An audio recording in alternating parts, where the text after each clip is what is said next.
영어 언제까지 시작만 할래? 야, 너도 할 수 있어. 디어드림이 알려주는 과목별 공부 꿀팁. 꿀팁. 안녕하세요. 저는 홍보대사 5기 음악교육과 3학년 허은희입니다. 안녕하세요. 저는 홍보대사 6기 국어교육과 2학년 손하빈입니다. 저희가 오늘 이야기해볼 주제는 바로 영어 공부 꿀팁입니다. 영어 공부, 중요한 건 알겠지만 어떻게 해야 할지 막막할 친구들이 분명 있을 것 같습니다. 네, 그래서 오늘은 저희 경험을 바탕으로 영어 공부 꿀팁을 마구마구 전해드리려고 합니다. 네, 수능에 대해서 가장 많이 궁금해하실 것 같아서 수능을 중심적으로 말씀드리겠습니다. 네, 우선 그 전에 하빈님 혹시 수능에서 영어 잘 치셨나요?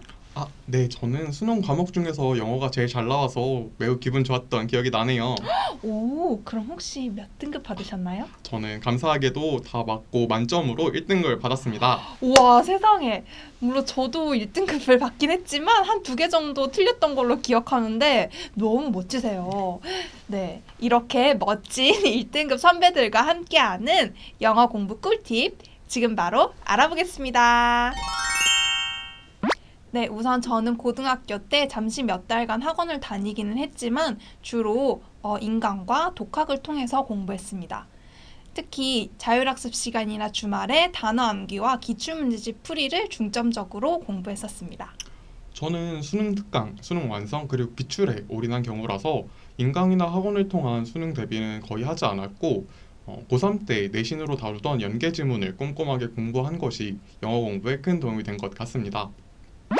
네, 저는 사설 인강은 메가스터디 조정식 선생님의 커리큘럼을 따라서 괜찮아를 제외한 믿어봐, 확실해, 그리고 더 데이즈 유얼 데이를 모두 들었는데 저는 그 선생님의 꼼꼼하고 깔끔한 수업 스타일이 특히 마음에 들었습니다. 그리고 흔히 파이널이라 부르는 9월 이후의 시기에는 또 이투스 전홍철 선생님의 고백 파이널을 함께 들었는데요. EBS 연계 부분에서 이 강의의 도움을 많이 받았던 것 같습니다. 물론 EBS 연계율이 점점 줄어들고 간접 연계가 된다고 하지만 연계가 어떻게 되는지 궁금하거나 아니면 EBS 교재를 모두 다 볼 시간이 부족한 친구들에게는 이 강의도 추천합니다. 그렇다면 단어장이나 기출 문제는 혹시 무슨 책으로 공부했나요? 저는 단어장 같은 경우에는 어휘끝이라는 책을 보면서 반복적으로 외웠고 또 기출문제집은 마더텅 수능기출 모의고사 문제집을 통해서 반복적으로 풀면서 부족한 부분을 공부했습니다. 저와 같은 경우에는 말씀드렸다시피 특별한 교재나 인강 그리고 선생님을 추천해드리기는 조금 어려울 것 같습니다. 왜냐하면 저는 학원은 저와 잘 맞지 않는다고 생각했고 인강을 통해 공부하는 스타일도 아니라서 주로 혼자 공부하는 시간이 많았기 때문인데요. 대신 저는 이제 고등학교 3학년 때 수능 연계 교재들이 나오기 시작하면서 거기에 온전히 집중을 했고 이제 내신 기간에는 지문의 분석이 필수적이었기 때문에 지문에 대한 확실한 이해는 자연스럽게 따라왔던 것 같습니다. 그러면 혹시 단어 같은 건 어떻게 공부했나요? 저도 워드마스터나 여러 단어장을 시작하기는 했었는데 항상 끝까지 가지는 못하더라고요. 결국 흐지부지 되어서 첫 장만 너덜너덜해진 채로 아직 제 집에 있습니다. 그쵸? 대신 그럼에도 수능 특강하고 수능 완성에 나오는 단어들은 철저하게 암기하려고 노력했고 제가 틀린 문제에서 나온 오답의 근거가 되는 어려운 어휘들 같은 경우에도 다시는 틀리지 않도록 열심히 복습해서 학습한 바 있습니다. 우선 저는 영역별 공부법에 대해서 말씀드려 볼까 합니다. 듣기에 어려움을 느끼시는 분들은 꾸준함이 가장 확실한 방법이라고 말씀드릴 수 있을 것 같아요. 듣기 기출 문제를 하루에 하나씩 풀면서 유형에 익숙해지고 또 틀린 문제 같은 경우에는 스크립트를 보면서 단어와 유형 그리고 발음까지 꼼꼼하게 확인하시는 걸 추천드리고 듣기에서는 자신이 있고 거의 틀리지 않는 분들이라도 틀린 문제가 만약에 있다면 다시는 틀리지 않을 수 있도록 확실하게 오답을 하는 것을 추천드립니다. 그래야지 후회를 남기지 않고 확실하게 듣기 문제를 잡을 수 있을 것입니다. 네, 그러면 혹시 문법을 가장 어려워하는 친구들도 많을 것 같은데 혹시 그럼 문법은 어떻게 공부하셨나요? 저 같은 경우에는 문법이 수능 문법 한 문제를 풀기 위해서 공부했던 게 아니라 문장을 이해하는 요소로서 문법을 공부했던 것 같습니다.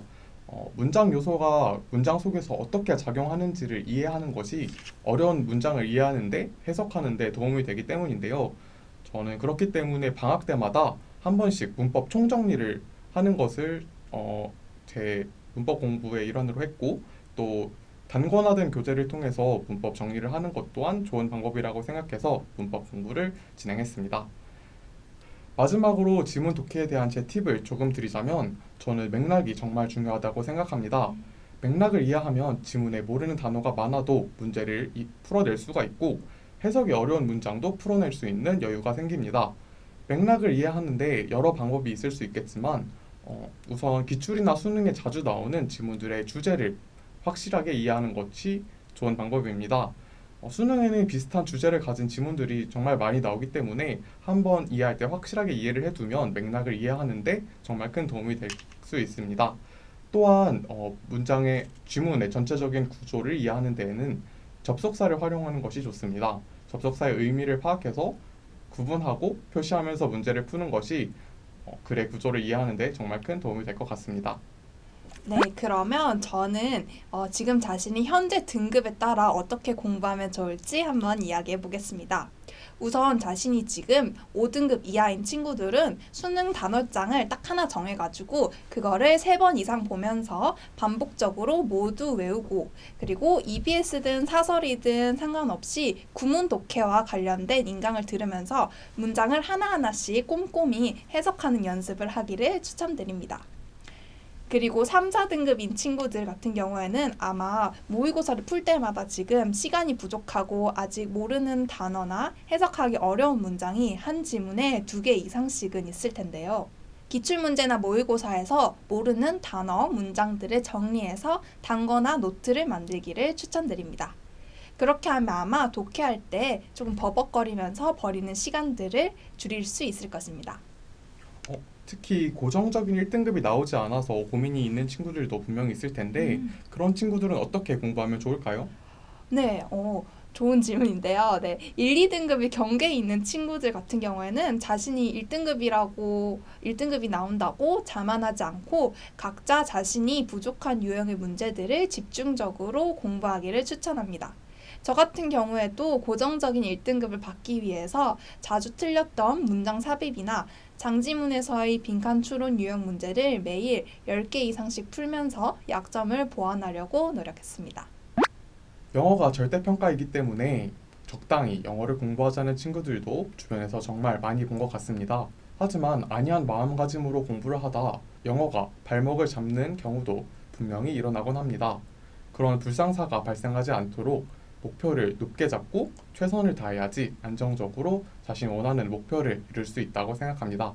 네, 제가 조금 더 관련해서 조언을 드리자면 절대평가라고 자만하지 않고 매일 정해진 시간은 꼭 영어 공부하기와 단어는 꾸준히 보기를 추천합니다. 영어 단어를 까먹지 않도록 지속적으로 확인하고 또 과목별로 공부의 균형을 잘 맞추어서 이 영상을 보시는 분들 모두 좋은 결과를 받으시길 우리 응원합니다. 네, 지금까지 디어드림이 알려주는 영어 공부 꿀팁이었습니다. 저와 은희 홍보대사도 공부 방법이 달랐던 것처럼 사람들마다 공부하는 방법에는 차이가 있으니 각자 적용하는 방법을 찾아서 따로 적용해 보시는 것도 좋을 것 같습니다. 네. 그 외에도 궁금한 점이 있다면 언제든 댓글창이나 디어드림 인스타그램 DM에 남겨주세요. 지금까지 디어드림이었습니다. 안녕.